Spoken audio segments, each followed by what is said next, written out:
Welcome to chapter 6, which is navigating eating out. So, eating out is a part of life, whether it's grabbing a quick lunch, having a work lunch, enjoying a date night, or celebrating with family and friends. But I know we all feel anxious about how do we stay on track when we're dining out. The good news is you don't have to choose between enjoying your favorite meals and making progress towards your goals, because in this chapter, you're going to learn practical strategies to navigate restaurant menus, portion sizes, hitting calories while still enjoying your meals. So let's get into chapter 6. Okay, so for chapter 6, tips for eating out and navigating dining out with tracking calories and being in calorie deficit, we're going to divide it into two parts. It's essentially four, but for purpose of chapter 6, we're doing it between dining out and then how to track it in MyFitnessPal. For navigating vacations and holidays, that's in chapter 9, because we're not going to be tracking our calories while on vacation unless it's like essentially like a short weekend work trip. So we'll go into more tips on that. For right now, we're still in this calorie deficit, how to track calories sort of situation. So one, you're going to definitely get two different documents on this. One is a little PDF sheet that helps you to navigate tips for eating out. And then two is now the explanation of the packet beforehand, which is going to repeat in here on the small, medium, or large method. So if you didn't read that in chapter 5, make sure you do that. So as far as chapter 6, let's go through the PDF form and start there. Okay, so we're going to break down each category at a time. Number one tip for eating out is trying to plan ahead. Okay. And this is if you have plans ahead of time. So I just got a text from a client right now in this moment. She's a brand new client, so we haven't got over the tips for eating out yet. And she's going to Chili's over the weekend with her girlfriends. So she already knows where she's going, the time she's going, who she's going with. So that is part one of planning ahead. So my tip in general for that was looking at the menu ahead of time. So I asked her to view the menu, give me 2 to 3 options of what she would normally pick, and then we'll navigate through it. So for you, if you know you have Valentine's Day is coming up, your birthday is coming up, there's dinner with friends, dinner with your boyfriend, dinner with your parents out, if you know that's coming up, that's step 1 in planning ahead. Step 2 is you might not be in control of where you're going, but a really important thing, and all you have to do is ask, hey, where's dinner Friday night? I just want to plan ahead. Like, I just want to look at the menu. Some people love to look at the menu because not for this types of purpose, but they like to view it to know what type of vibe it is, like what they're like, if they're a real foodie, like see what they have is on the menu. If someone's really picky, they like to view. So it doesn't mean anything for asking that sort of thing. There's not really ever a comment back when you're asking, hey, where are we going to dinner? I just want to check out the menu. So one is not being afraid to do that. You're planning ahead, you're asking where the restaurant is. Third with that is being able to view the menu ahead of time, okay? So we can all plan for the proper amount of time to wash and dry our hair before a dinner that we have. You have time, especially since we're all on the phone, to look at the menu and browse it beforehand, okay? What the choices are best choices to pick from browsing, we'll get into as we get going within this. And that's part of mindful ordering. So we're going to go in order here. But you want to view the choices. What usually clicks in your mind first is something that you're either craving, or if you're new to this, is like your typical order, which is if you're going to an Italian place, might be chicken parma. I always get chicken parma at that place. Great. But now you are in a weight loss phase. So we need to veer left and decide to make a choice now. So now as part of you did the habits and behaviors where we didn't really have to modify and do anything, but you're in a weight loss phase. It doesn't mean you can't go out, but it means sometimes, occasionally, we have to make a choice.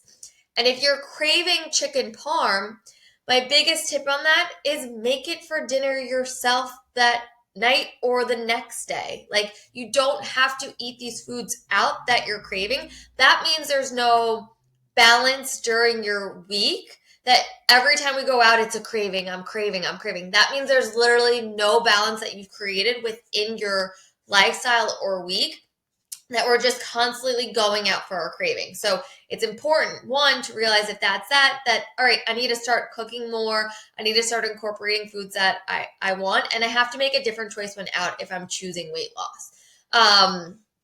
So also within planning ahead, it prepares you to make less impulsive decisions. So if we haven't gotten into like the power of no and things like that very strongly yet, which plays a lot into like, I feel like holidays where I'm like, use your voice.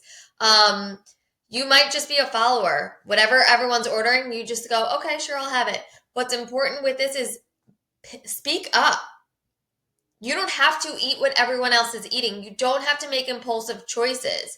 So by viewing the menu ahead of time, you can have some security in that voice to voice your opinion. If they don't want to eat what you want to eat, that's fine. They don't have to. This is your journey. You are choosing weight loss. So you have to remember you are in control of your choices, and we can no longer be making impulsive decisions or just following what other people are doing. Next, the second most important tip, or maybe the most important tip, is spoiling your dinner. So this is not having a full-on meal before going out to dinner, but this is having a snack, like a protein shake, a Greek yogurt, or a protein bar, an hour to 30 minutes, or literally on your way to dinner. That's because those impulse decisions when we're hungry are going to be subsided because you have food in your stomach, and you're not going to be tempted by you're not going to be as strongly tempted by the visual cues, the sensory cues, the smells and things like that, because you have something already in your stomach. Also, with having something in your stomach, the amount that you're eating is going to automatically decrease because you're not going in there starving. When we're at a ravenous level of hunger, we tend to overeat. So this is eliminating that process of I need to save up my calories to go to dinner and then feeling out of control. So it lets you have or be more present in your decision-making aspect. When it comes now to ordering, so by planning ahead, looking at your menu, what exactly am I kind of looking for?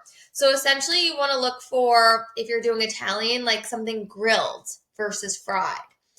If you are doing Italian and you live in New York, you can make modifications or do anything you want with the menu. I tell my clients all the time, my mom asks for chicken milanese, even if it's not on the menu, and they usually make it for her because that's her favorite thing. So I love chicken parm. Sometimes I'll just ask for grilled chicken parm. Like, make modifications. So the first thing is choosing grilled, baked, steamed options over fried and breaded are going to reduce your calorie intake. So if you love a fried buffalo chicken wrap, make it a grilled chicken wrap. Like, if you are in the mood for fried chicken, bare chicken. Make yourself a wrap at home that's portion controlled. You know the calories because you don't know the calories of this that you're eating out.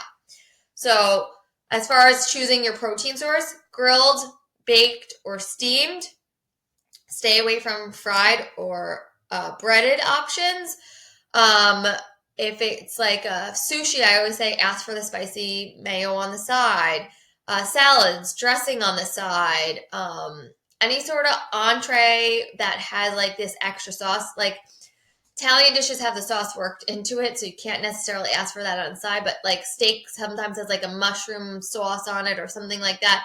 So ask for sauces on the side if it comes with it and it doesn't ruin your entire dish. Mostly salads is where this comes from. And also, when it comes to things with multiple condiments, like a Cobb salad, which comes with cheese, bacon, lettuce, lots of array of things, like ask for cheese and dressing on the side so you can portion control it. When I get a Greek salad, it's feta and lettuce on the side because it's just an overwhelming amount also that they normally give you. And then when they give it to you on the side, it's in a little container and you're like, this is not what's on the salad. When they make you a salad, it's spoon like handfuls. When they're giving it to you go, they give you a little amount. So that shows a difference with I just skipped ahead and went into portion control, but yes. So you want to also pick leaner options when you're out to eat. So instead of always picking a steak when you're out to eat because you like steak, or a pasta because you like pasta, again, you want to choose, we're making smarter choices. So choosing grilled chicken, shrimp, like a smaller filet that's lean versus a ribeye. You have to make choices if we're going to choose the weight loss. And choosing these leaner options are going to help you automatically reduce your calorie intake and stay on track to be in that deficit with dining out. I'll get into more of that, but that's mindful ordering. Portion control. Many restaurants, and if you look at Cheesecake Factory's menu, it serves 2 to 4 people a serving. So you want to keep in mind that the serving that you're getting or in serving yourself is much more than what you serve yourself at home. So you want to either take the entree and ask to split it. You want to ask for a to-go box. You want to half the side, push it off, or opt for smaller portions. So sometimes I love to do appetizers as my main meal. I'll get a split an appetizer and then get an appetizer for myself, like grilled octopus, mussels or something like that. And that's enough. The portions that I get at a restaurant are sometimes too large, and I just leave feeling full, slow, overly stuffed. And again, for weight loss strategies, if you see like meatballs on the menu, maybe get that as an appetizer and then ask to split a pasta side. There's that protein and carb. So you have to find what your balance is. And by asking questions within this chapter, especially if you are someone who goes out to eat frequently, is going to be important.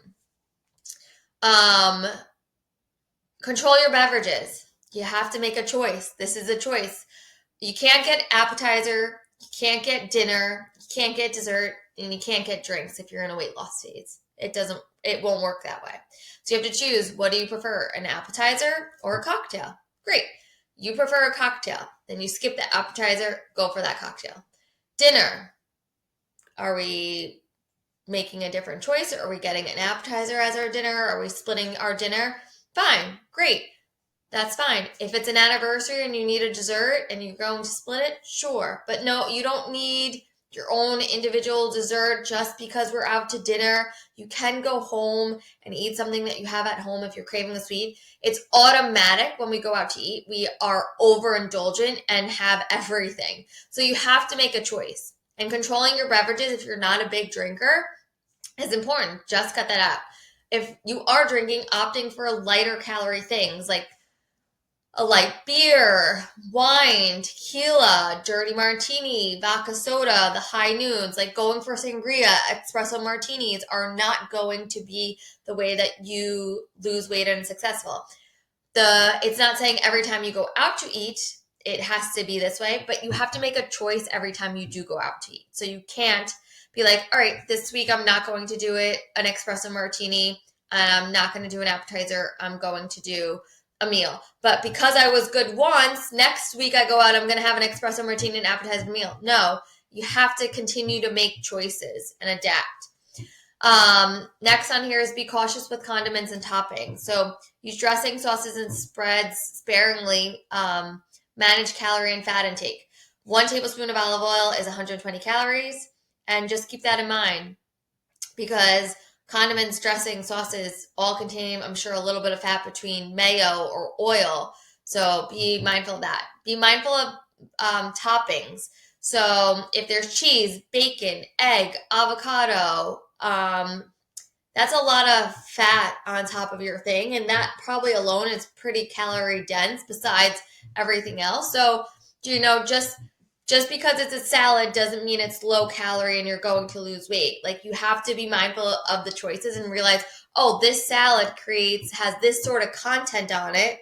Like, maybe it's not the best choice. Maybe I'll opt for a Greek salad because there's more vegetables in it. And there's only one fat of cheese. It doesn't come with bacon, avocado, cheese, and this creamy dressing. And I can choose a lighter dressing with the Greek salad. So those are some basic tips for eating out. We have been working on some mindfulness techniques with the habits and behaviors. So in here, I'm putting, especially if you're getting a large portion, it's important to eat slow and savor and put your utensils down every once in a while to engage in conversation versus eating while talking, because it's not going to connect that you're full and satisfied. It's also really important to listen to your body. And when you're full, you're full. Take it home. You don't need to keep eating. We have to practice leaving food in front of us and being comfortable with that. Some of us grew up having to finish our plate. So this is a part of habits and behaviors that we have to continue to constantly work on, is being able to stop and listen to our body's hunger signals. Lastly, it's also important to ditch the mindset that this meal is going to ruin everything, even if it's going to take practice making adjustments to your food. And even if you go for a fried dish and an extra beverage, doesn't mean your progress is ruined. Doesn't mean you have to start over tomorrow. It takes you leaving that restaurant to make a decision whether or not, hey, I'm full, I'm going to stop, or you're going to go home and binge and then let it trickle into the next day. So one meal doesn't ruin everything. Sometimes maybe you were lower in calorie during the week. That extra calories is fine. You might be over for the day significantly more than you thought that you would be, but it doesn't mean that it might not even itself out. The scale might not even move. So just thinking one meal is going to cause a disaster is not beneficial. Now let's say, because sometimes things happen where there is, let's say, a bridal shower on Saturday. Sorry if you're a guy seeing this, but let's say, I don't know, an engagement party. Let's do an engagement party. There's an engagement party on Saturday night. You have dinner with your boyfriend on Friday, and then you're having dinner with your parents on Sunday. Oh my God, 3 meals that are out of control, and I have no clue what's going to happen, because you're going to an engagement party. You're not going to ask for the menu ahead of time.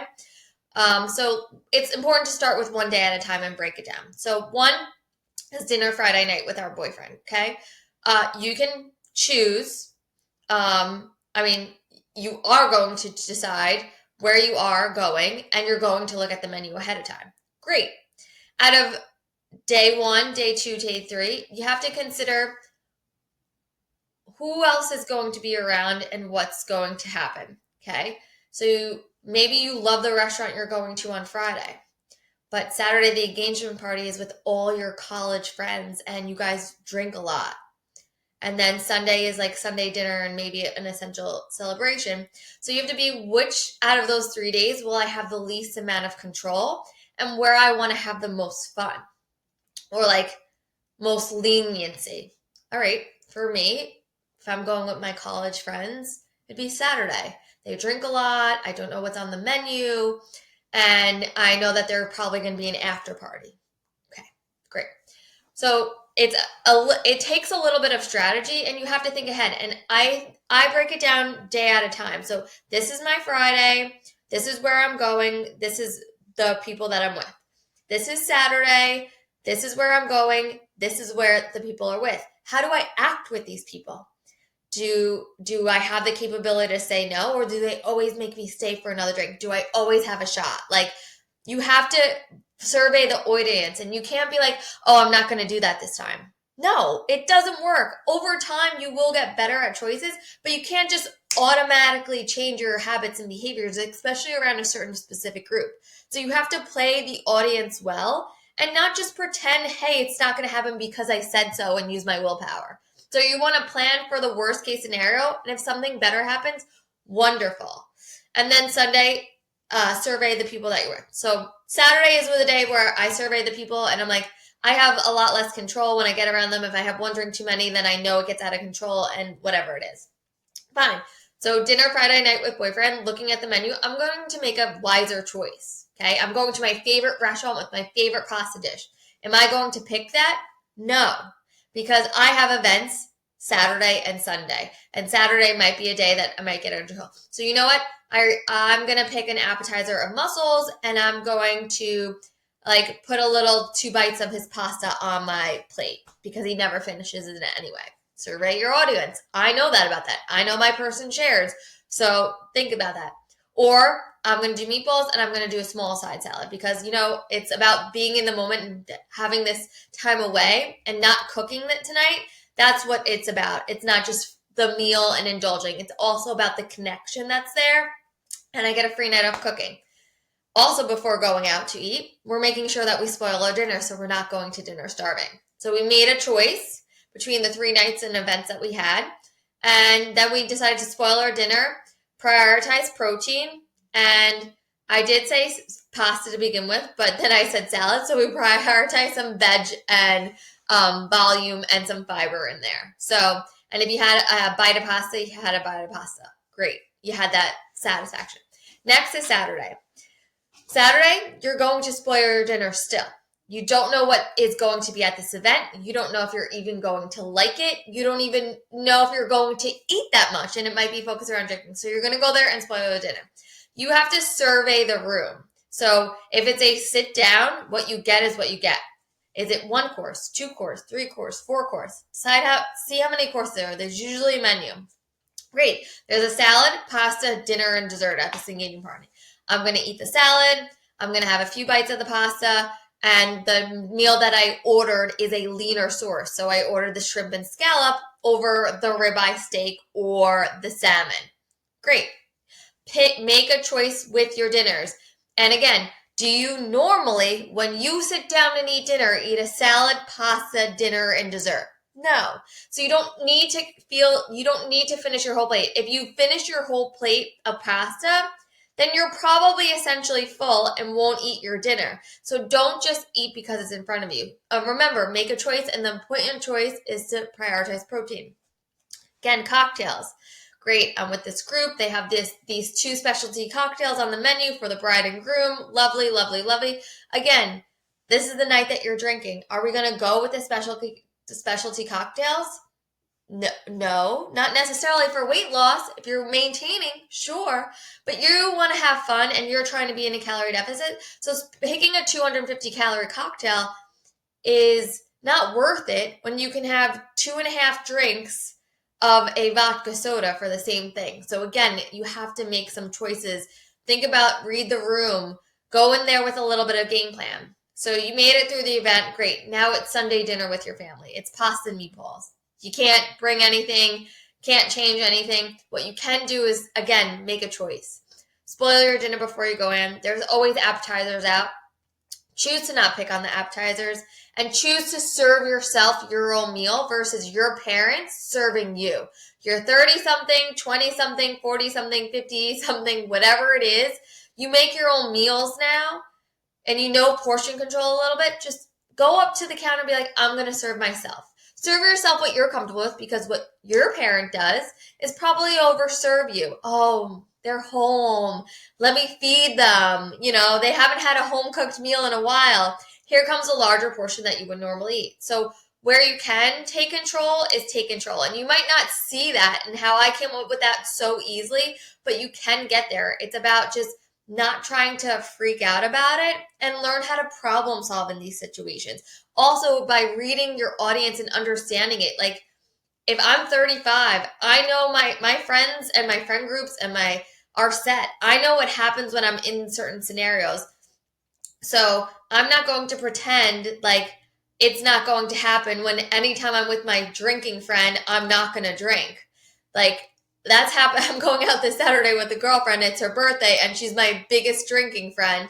And the only thing that I know is I'm driving to the city and we're doing brunch and I have to drive home. So I will only be having 1 cocktail, maybe 2 at the most, but I won't be having more than that. So that's reading the room. If I was going there Friday night, I'd be 3, 4, or even 5. I'd be throwing up, but 3 or 4 cocktails in. Me, I don't like to drink, so having more than 1 is not enjoyable to me, but I'm reading the room. It's a birthday. It's a friend that loves to drink, so I might go ahead. If I have less than that, yay to me, but I'm also reading the room and not trying to create unrealistic standards, okay? So now you have tips for eating out, and now we're going to go into how we track food for MyFitnessPal. Okay, so now it's into tracking for weight loss, okay? So the basics of this is using small, medium, or large. So if you're using MyFitnessPal, if you have the paid version of MyFitnessPal, you can like add your own food and you would call the food small, medium, large. Calories would be 500, 800, or 1,000. And then you would leave protein, carbs, and fats as 0. And why would we do that? Why are we doing that? We need to hit our macros. Is because when you're going out to eat, you don't know exactly what is being used. You don't know the amount of protein, carbs, fats that are in it. You can guesstimate it, but you're probably wrong. So for me, and when I watch my clients and teach my clients, I know that I went out to eat then if the macros are off, but my calories are there. That's what matters for weight loss. Your macros do not matter for weight loss. Calories matter, especially if we're dining out. You do not need to hit your macronutrient goals. That's obsessive and that is ridiculous. So what you're going to do is, where I just got sidetracked, is you're going to add food, and then at the top, so you're going to go here, you're going to add food, you're going to scroll over till it says quick add. Mine's all locked off. I don't pay for it. So in the meal under breakfast, that's fine. I'm just going to put the calorie amount, 500. And then there it logged. So when I go to nutrition and see it, everything's 0, but our calories are subtracted. So that's fine. So how do we determine what meals are small, medium, or large when going out? First, let me stop you right there and say some things will obviously be in between it and some things will be over it. But it's not trying to be obsessive and that flexibility of it. We'd much rather be over our calories than be under and then the scale not moving and then questioning why. And that's where the frustration comes in. So one piece of advice is if you have one slice of pizza, it's 300 calories. It's not 275. It's not 280. It's not 20. It's 300 calories for a plain cheese pizza. If you add toppings to it, you're going to go up from there. Okay. So if you have 2 slices of pizza, you're not going to put a small meal for that. You're going to put 600 calories if you had 2 slices of cheese pizza. Okay. So that's one general statement that isn't a small, medium, large. As far as small meals go, those are things like going out for breakfast, I would say, eggs and toast, eggs and hash browns, with no gravy, with no avocado, like a plain sort of dish. A small sandwich with no fries. And what I mean by small sandwich is like a small sandwich, not a large sandwich, like something maybe from a deli versus at a diner or restaurant.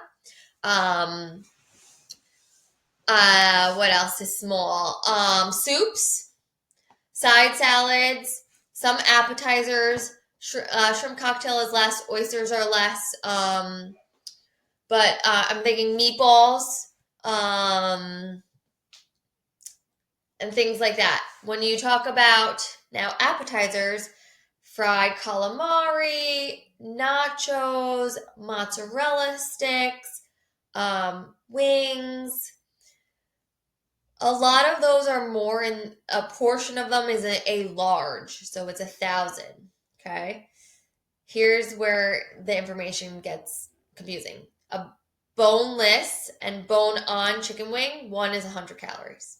Bite-sized things like a mac and cheese bite, 100 calories. Not a calamari bite, I would say maybe 3 to 4 calamari bites, 100 calories. Anything fried bite size, one bite is 100 calories. Yes, it is. A mozzarella stick, 100 calories. So if you're having a bite of something, it's 100. If you're having a multitude, like if you're sharing a nacho with somebody, nachos are anywhere from 1,000 to 200 to 2,000 calories. So you would have to guesstimate how much that you're having of that plate. Other things that are small is a 1 specialty roll is a small. 2 sushi rolls, non-specialty, non-sauce, no sauce, is like a tuna avocado roll, salmon avocado roll. Spicy tuna does not count. Both of them are, I would put in the small range. I think they're a little bit more, but we can put 2 regular rolls. 1 specialty roll is a large. A small house salad is a small.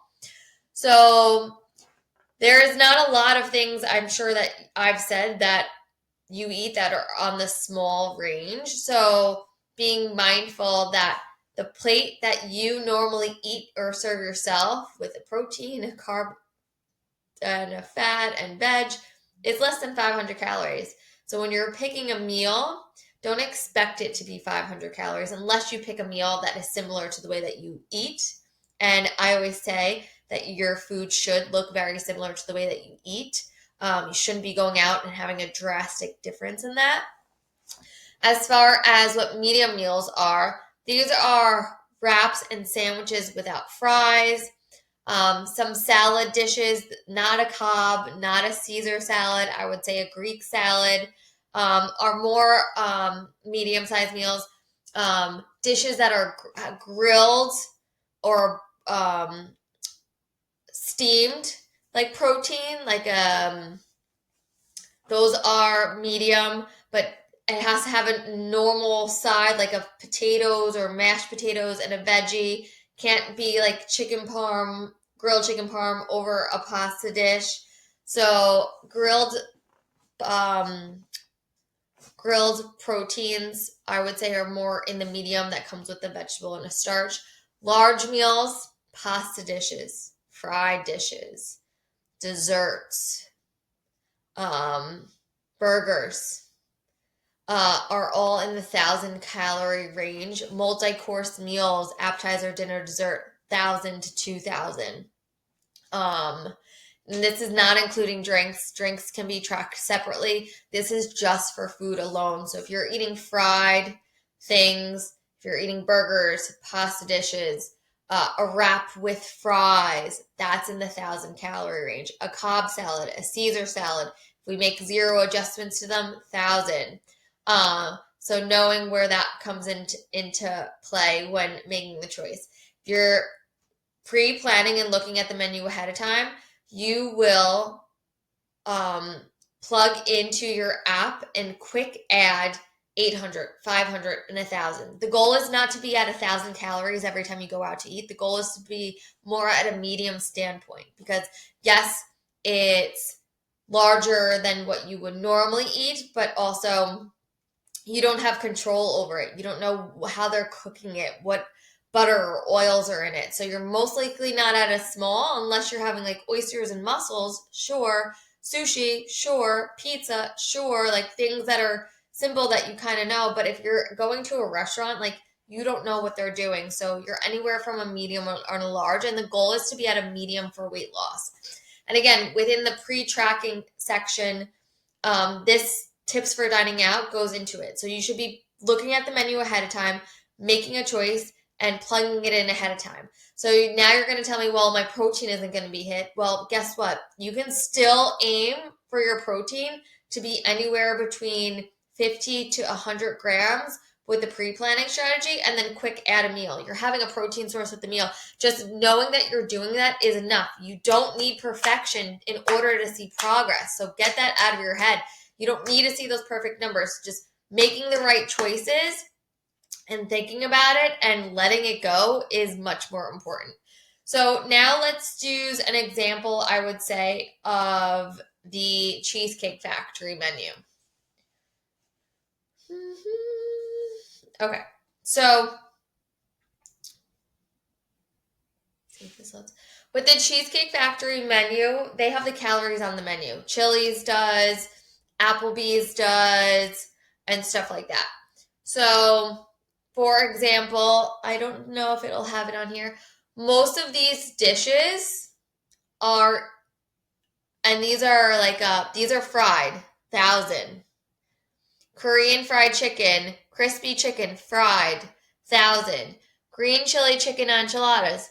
Maybe I'd put this as 800. It is a little saucy, but I see protein, moderate carbs. I don't know what this is, but that's fine. Pineapple chicken, fried. It might be more. Factory meatloaf, 800. Fish tacos that are fried. They look portion controlled, so I might actually go with a medium for that versus a large, but let's see. Chicken Maderna, I maybe put it as an 800 for 1,000. Anything with pasta, these dishes, even if it has some chicken in it, automatically 1,000 plus. You don't even want to know that these dishes are like 2,000 calories. So, fried 1,000, gumbo, grilled chicken, maybe more in the 800, shrimp scampi 800, sauteed shrimp. So again, we're choosing also trying to go with leaner sources of protein that are not fried. So being able to explore the menu is really important here. Okay, so now what happens a lot when we transition from habit tracking and manual tracking to the MyFitnessPal app is people will take a dish and they will track it for what they see. So I'm going to give you an example. Let's see if she's still in there. Oh, my client had a grilled chicken wrap for a work dinner. And she's been a client of mine for a while, and we've used the small, medium, large method, but we just transitioned to the app, and guess what the app made her do? She tracked it as 4 ounces of, this is out to eat. She tracked her wrap as 4 ounces of chicken, 1 wrap, 1 ounce of cheese, a serving of fries, which was 130 calories. And I said to her, "Are you kidding me?" I said, "In what world did I teach you that that's the way that we track for going out?" She's like, "Well, that was what's on my plate." I said, "How do we forget what we've been taught? Did you take out a food scale and measure the chicken? No. Did you ask the waiter how many calories was in the wrap? No. Did you weigh out your feta cheese or saw how much they put it on? No. Do you know if it's reduced fat or full fat? No. Did you see the packaging for the French fries? Did you see if it was fried or baked? No." Tracking like it's your food in the freezer is mistake number 1, and it happens frequently. The fries were tracked as 130 calories. Fries out to eat as a side are anywhere from 500 calories to 1,000 because they are deep fried in oil. When you get fries, you tend to bake them in the oven, so that's the calories on the back, 130 calories for 8 fries or something like that. So that's one thing. 2, you're not measuring the chicken. You don't know if the chicken was marinated in oil. You don't know if it was then grilled in oil. You don't know what type of, I think she put mayo. I was like, do you even know if that was mayo on your wrap? Like, and if it was a Chipotle mayo, did you ask for it on the side? Like, all these questions were no. So it needed to be tracked as just general 1,000 calories. If you are uncomfortable or don't want to do that, there's a step to do this. Is finding a restaurant chain and tracking it to that. So I don't know a restaurant chain besides like Subway or Jersey Mike's that has like sandwiches and wraps, but I wouldn't go according to that because those are totally different than wraps in a restaurant. They don't look very similar. So maybe Applebee's has a wrap. I would use Applebee's wrap and Applebee's fries to track. Using restaurant chain things, Cheesecake Factory wrap. That's one that we just did. So that is the only other exception. And you cannot take it and cut it in half. If you had half a wrap and you're tracking it as Cheesecake Factory wrap and cutting it in half, sure. If you had half the amount of fries, sure. But I hate the shortcut version of things. You might as well just track it for 1,000 calories and do that. So basically, you are not to track food according to what you visually see and add it because you are not the chef. You have no idea what you're being served. You have no idea if there's extra oils or butters in anything that you're eating. So you're going to either take a quick add, use the small, medium, large method, or you're going to find a McDonald's, Cheesecake Factory, Outback, Applebee's, Chili's thing in the phone and track it as that. So let's take a grilled chicken wrap, for example, and I'm going to type it in and see what comes up. Grilled chicken wrap.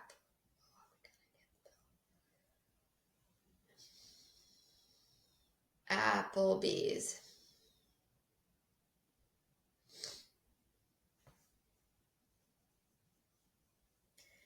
Okay. They don't have any. They have an Oriental chicken salad wrap for 1,680 calories. An artisan grilled chicken ciabatta, 960 calories. Okay, sure. That sounds the most similar. I'm not going to cut this in half. Like, that you aren't having something similar to this. You're not eating Applebee's. So by trying to short yourself, you're only doing yourself a disservice. So I'm going to track that as that. And then I'm going to see how much is a small Applebee's fry. Oh, well, I don't even know. I don't know if they have that. One side of Applebee's fries is 400 calories. Okay, so it's saying I had 1,500 calories here. You're better off quick adding 1,000 if you think you had less than that. And then you just sacrifice your macronutrients, okay? Or you can be more accurate and track that way and be a little bit over. There's never going to be a time where you're going to be perfect. Some days that you're going to underestimate, some days you're going to overestimate, but they're all going to equate out at the end of the day because it matters at the end of the week, your calorie deficit, not on a day to day. So if you're on the scale tomorrow, yeah, obviously you ate out something that was saltier than you would normally eat. So chapter 7 is going to be tracking recipes and weighing food and weighing recipes. I've gotten a lot of questions from my one-on-one clients about this. So it's definitely something I want to go over with you in more detail. I know I've given tips about it over time. So that concludes chapter 6. I'll see you in chapter 7.